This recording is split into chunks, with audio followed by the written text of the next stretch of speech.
Mahaprabhu sees Jagannath as Shyama Sundar, Krishna. Radharani is Krishnamai.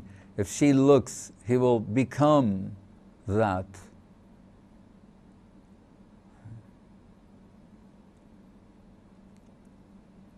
Mahaprabhu and his devotees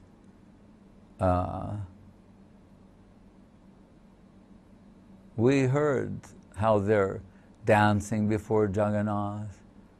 Mahaprabhu singing some song. He's also singing, interestingly. Later when he goes in the garden, after the Pratap Rudra Maharaj Gopi Gita, then because they're now in Vrindavan, the Viraha Bhav has receded. The separation has gone down for a while. So there's less intense pastime and different type. All those different gardens are like the gardens of Vrindavan. So we're told at one point, Bakreshwara Pandit, at the insistence of Mahaprabhu, he's dancing and Mahaprabhu is singing. How beautiful is that? Bakreshwara Pandit is one of the greatest dancers of all time. Seeing his dancing, Mahaprabhu said, if I had one wing like that, I could fly. So he is dancing in the garden and Mahaprabhu is singing. What sort of relationship do they have? And that's where Nityananda Prabhu sees Mahaprabhu become Radharani. And then he's keeping a little distance and singing something in his own way. And they're playing their sports in the water. Swarup Damodar, Pundarik Vidyanidhi, they're splashing water on each other, they're all playing in the water. Gadadhar and someone, they're also playing, and Sarvabhauma and Ramananda. And that's when Mahaprabhu tells Gopinath, tell those two to they're supposed to be grave, scholarly people, and this is good too. They're here, they're playing like children in the water. Sarvabhauma Bhattacharya and Ramananda Roy. Mahaprabhu, tell them to show a more dignified profile. What does Govindana say? Oh, you have, a drop of your prem can inundate the world, can flood Sumeru and the Mandara mountain, and these are like little hills, Sarvabhauma and Ramananda. And Mahaprabhu, he's also happy to hear that. And that's when he summons Advaita. And Advaita floats on the one, and Mahaprabhu lies on Advaita Acharya like Sheshai Vishnu, and they're floating in the water. He's telling them not to play around. Then what does he do? Float on Advaita Acharya in the water.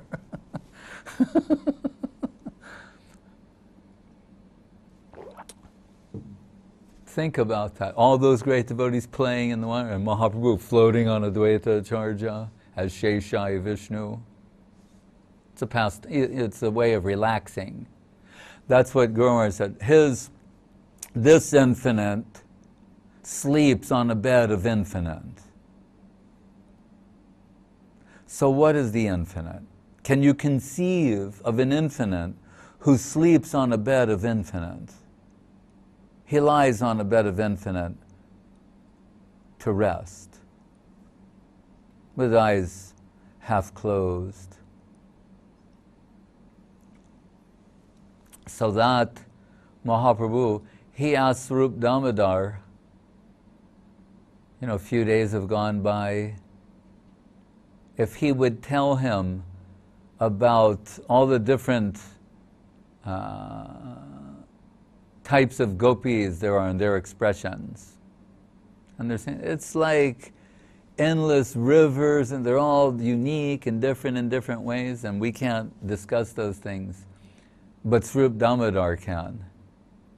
Mahaprabhu asked him straight to give some comparative analysis. He'd like to hear that. All the different types there are, their unique qualities, how they're divided, subdivided, subdivided, divided again, subdivided, all. It gives Mahaprabhu great delight to hear about them. And they're saying just that gives, they give Krishna so much pleasure and happiness. Mahaprabhu is getting great pleasure and happiness just hearing about it. But that leads to the Hera Panchami, where Mahaprabhu is saying, the way Lakshmi Devi is behaving, that I've never heard about. And they say, yes, we heard that Satyabhama, the queen in Dwarka, how she reacts to being slighted by her lover. Also the gopis in Vrindavan, they neglect themselves, they draw with their finger on the sand and very sad and morose. But what is Lakshmi Devi doing? Attacking her lover. Surrounded by all of her attendants on a big throne, marching, dancing girls, musicians, attendants, attacking, on the attack. As we're told, it's on a plea that once a day, Swarup Damodar is telling all these things to Mahaprabhu. Mahaprabhu wants it to come out. He's saying, once a year in Dwaraka, Krishna he's overwhelmed all the time in separation from Vrindavan. But once a year, it's intolerable. That's when this day comes. And he tries to find an excuse to go from Dwaraka to Vrindavan and the Jagannatha, the temple to Gundicha. And the Ratha-yatra, we're told, is an excuse.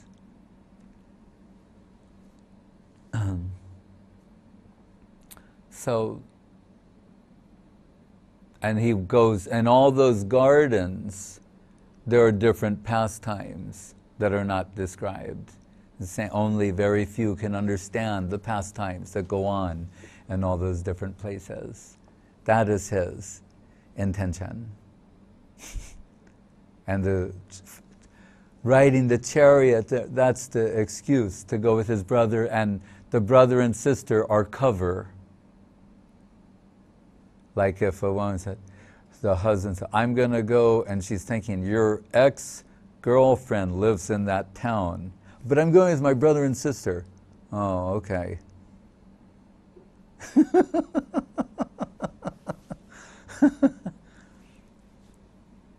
But then after a while, Lakshmi Devi figures it out. That's when she becomes angry. but acts in a very strange way. And her attendants start beating the chariot. We're saying how divine it is, like we saw the other day. It's very beautiful. You see the big head on the side of the chariot with the bit, that's Nandi Ghosh, who's Daruka, Krishna's charioteer. Jai and Vijay are the gatekeepers of Jagannath's chariot, the red and yellow one. Garuda's the guard. There's 9 gods, so many goddesses. Oh, and the Shakti power of the chariot, we're told, is Bimala Devi and Viroja. So it's a totally Mahaprabhu tells the Khan brothers from, where are they, Kulinagram, that saying, get the really good silk ropes next year, because I remind you, they're Anantadev himself.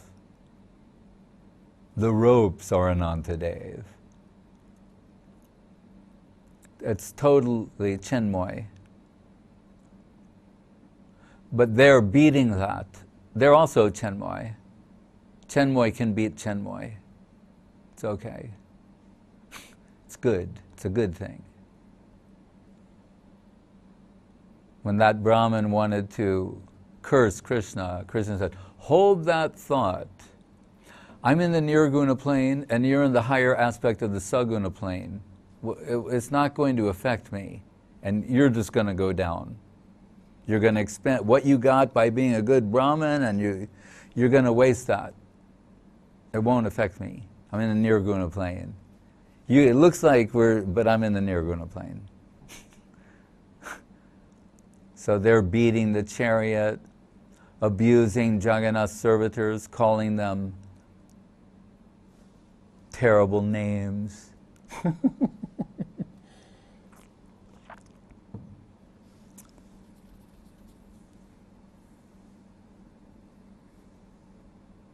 But that allows for Srip Damodar to discuss many different aspects, which really it's not, we cannot do that, but it's there. So you've done it. After chapter 13 and chapter 14, this very extraordinary discussion takes place at the request of Mahaprabhu by none other than Srip Damodar. And it's very beautiful what is described there. It's too beautiful to repeat. But after that, that's when Narada and Srivas Thakur, as Narada-like, says, "Look at the opulence of my goddess of fortune. Jeweled throne, so many attendants, so much grandeur." And he says, what do they have in Vrindavan? Peacock feathers, Gunjamala. These are the things he names. And what are gopis doing? They're like making doi, yogurt, and butter. And all the devotees start to smile. Because Mahaprabhu is saying, "Oh, you say these things in front of Srip Damodar, he's a Shuddha Brajbasi." He said, Aishwarja, and opulence isn't in his dictionary. And Srip Damodar says, "Oh, did you forget? I thought, like, someone get a copy of Brahma Samhita. Did we copy one for him yet? Did you get your copy?" Apparently not. Otherwise you would have read there in the end, what did it say? The Chintamani Bhumi, the soil is made out of Chintamani. Toyam Amritam, the water is Amritam. Right? Jyoti there, light, Murti. There's no impersonal light in the spiritual world, in the interior. Murti, it's all personified. And he said, and what do you say? Trees, they're Kalpa Vrika. That's where that tree comes from. And that's why I couldn't tolerate that man stealing a Kalpa Vrika tree for his own purpose. And Chintamani's Charanabhushanam Sringara Pushpa Tarabas Suranam Vrindavan Vrajadanam Nanukamadenu Vrindani Sukha Cheti Sukha Sindur Ho Vibhuti. Srip Damodar quoting Karanamritam. So Srip Damodar is quoting Brahma Samhita and Krishna Karanamritam to prove his point. He's saying, and it's the place where all movement is dance, all speech is song, the water's nectar, the light has form, the trees are kalpavrika. And you say, desire for, but what is the desire of anyone there? To serve Krishna. So you have this desire tree that all the conceivable ways that you could possibly want to serve Krishna, it will supply the paraphernalia necessary for your service. And the cows are Kamadenu. Again, they fulfill all desire, etc.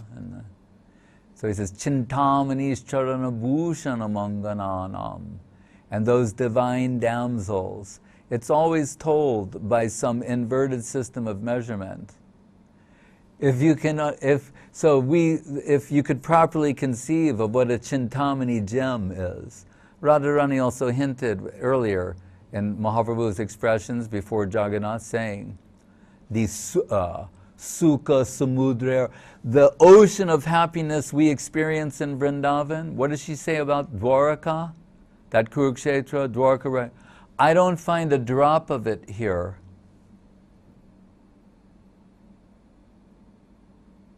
She's the leader of all the cowgirls in Vrindavan. Is that not an insult? She's saying, what you all have in Dwarka, you don't have a drop of the pleasure that we have. Rupa Goswami says, Brahmanando bhavedesha chet paradha guni krita naiti bhakti sukham bodhe paramanu tulamapi. Brahmanando bhavedesha chet paradha. Takshat kalanalada vishudabdi stitasyame sukhani goshpadayante. So, if we can properly conceive one Chintamani jam, then we told Chintamani's charana bhusham angananam, the damsels of Braja, the gopi girls of Braja, where their anklets are made out of Chintamani gems. So then who are they? How great they must be. But it's all suppressed opulence.